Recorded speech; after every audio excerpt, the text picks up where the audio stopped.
Welcome again as we continue to look at tips for Wednesday's IB Biology exam.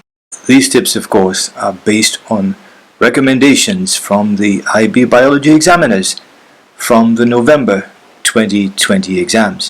In this final video in my exam tips series, we look at the SL component, the core component, and the tips associated with this, starting of course with topic 3.5, genetic modification, which was highlighted in the HL comments, but it relates to the core, and then moving into all of these points which were raised by the examiners based on paper 2, SL, in November.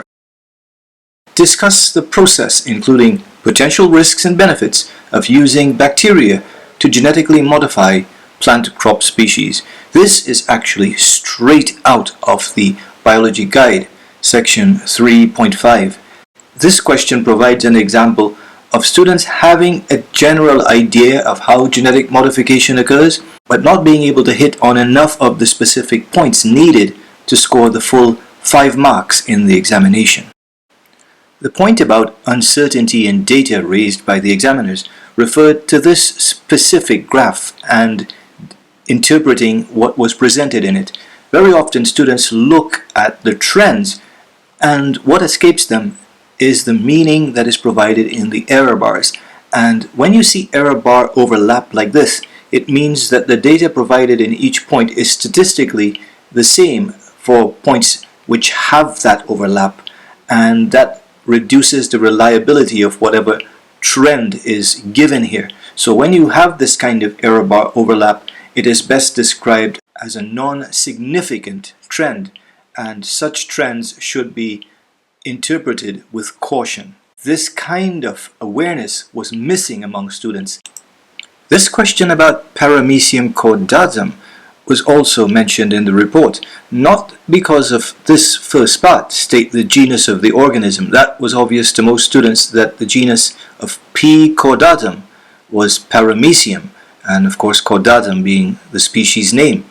But a significant number of students did not know the method of nutrition, and what this sought to find out was whether the students would be able to say an autotroph or a heterotroph. And of course Paramecium does not carry out photosynthesis, it feeds on other small microorganisms, and in that sense it is a heterotrophic organism. The most significant concern that came out of this topic was the fact that students could not pinpoint how Paramecium caudatum carries out homeostasis. And again, this is one of those questions which most students would say the contractile vacuole expels water, but that is just worth 1 mark, and they would be left grasping at straws for what is the second mark. And it's only when you go to the past papers and you see what the examiners are going to give credit for that you could recognize that lives in fresh water, so water enters the cell by osmosis. Homeostasis is keeping the internal conditions constant, involves osmoregulation, regulating water content or water potential.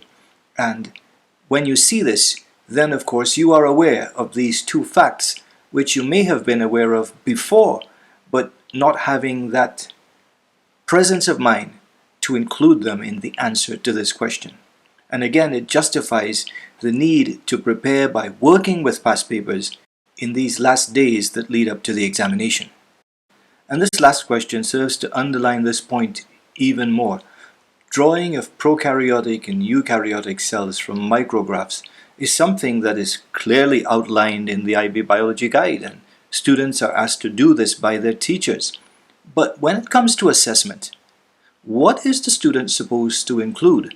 They look at the micrograph and they draw all of the components.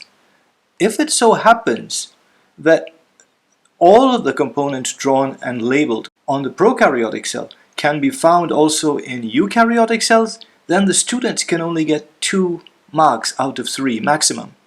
This kind of caveat to a question is only revealed when the mark scheme is published. What does the IB have to say in its defense for this kind of rigor in its marking? From year to year, the examiners continuously reiterate that in preparation for the examination, students are expected to work with past exam questions and understand how the marks are allocated.